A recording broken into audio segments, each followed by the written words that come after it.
खूप दुःख होत आहे माझी शाळा सोडून जाताना. माझे सगळे दिवस आठवायला येत आहे मला माझी ही सुंदर शाळा पाहताना.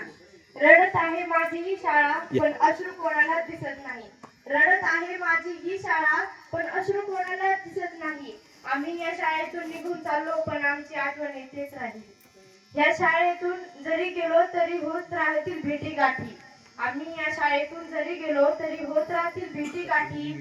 पण खरंच सर कुणी नसतं कोणासाठी. सगळी भावकी आहे खोटी.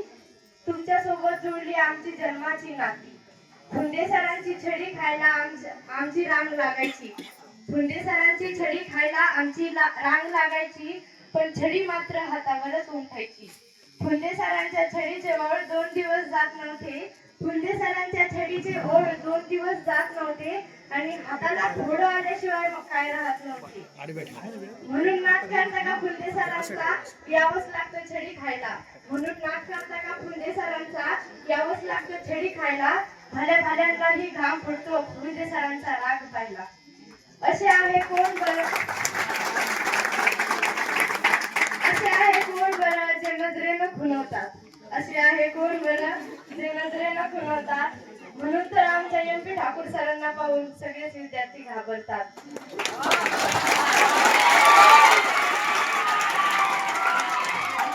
ही सुंदर शाळा नेहमीच राहील माझी.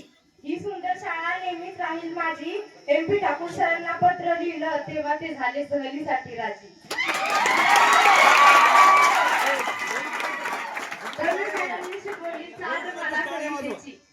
दळवी मॅडमनी शिकवली चाल मला कवितेची.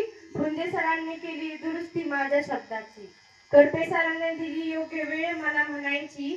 करपे सरांनी दिली योग्य वेळ मला कविता म्हणायची.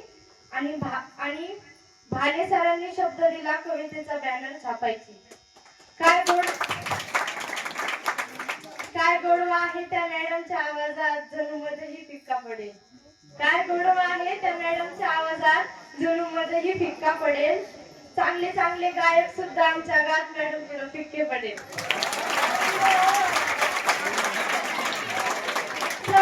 सहावीला दिली आम्हाला गात मॅडमनी शिकवण नाही बर का मी विसरले. सहावीला दिली आमच्या गात मॅडमनी शिकवण नाही बर का मी विसरले. म्हणून तर आठवणीनं मी माझ्या कवितेत गात मॅडमसाठी कडवे लिहिले.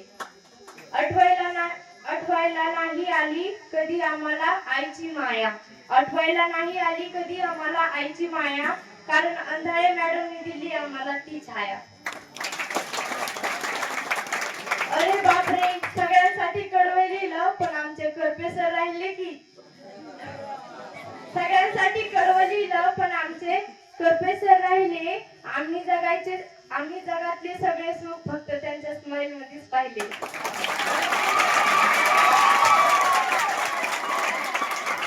माझ्या प्रश्नांची आणि करपे सरांच्या उत्तराची नाती अशी जुळली. माझ्या प्रश्नाची आणि करपे सरांच्या उत्तराची नाती असे जुळले. गुरु हेच वडील असतात हे मला आज कळले. शेवटपर्यंत नाही बदलला विषय नाही बदलले त्यांचे राहणं. शेवटपर्यंत नाही बदलला विषय नाही बदललं त्यांचं राहणं. काळे मॅडम तुमची नेहमीच येईल मला आठवण. विचार केला की वाया सरांबद्दल काय लिहावं. विचार केला की वाया सरांबद्दल काय लिहावं. त्यांचं मार्गदर्शन आहे इतकं सुंदर म्हणून त्यांच्याबद्दल काय सांगावं. बालकवयित्री शिवानी अक्कोळकर तुम्हा सर्वांचे आभार मानते. बालकवयित्री शिवानी अक्कोळकर तुम्हा सर्वांचे आभार मानते. इथून पुढेही तुम्ही माझ्यासोबत कायम राहावी मी इतकीच मागणी करते. आणि माझे हे 2 शब्द इथेच थांबवते.